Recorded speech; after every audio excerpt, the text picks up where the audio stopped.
itsenäisyys on kaikki kaikessa.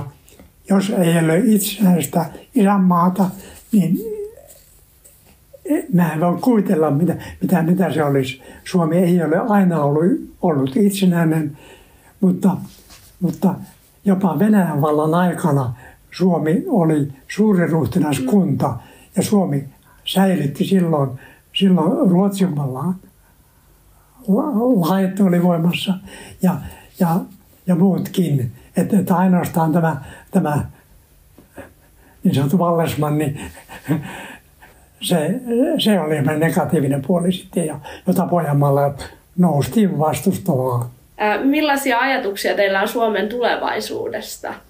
No, NATO-liittymisen jälkeen se on hieman valaistunut, valjennut ja uskon, että Euroopassa ollaan sen verran kehittyneitä ja sivistyneitä, että ei mitään maailmanpaloa tule huolimatta Venäjän arvaamattomuudesta, mutta kyllä sielläkin varmasti järkeviä ollaan. Ja sitä, että pyrkikää mieluummin sovintoon kuin riitaan.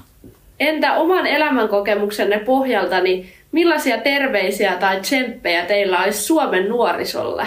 Tärkeintä on se, että opiskelkaa, hakekaa hyvä työpaikka, pitäkää yhteyttä ja olkaa sellainen yhteisöllisiä. Menkää yhdistyksiin ja muihin ja harrastakaa liikuntaa.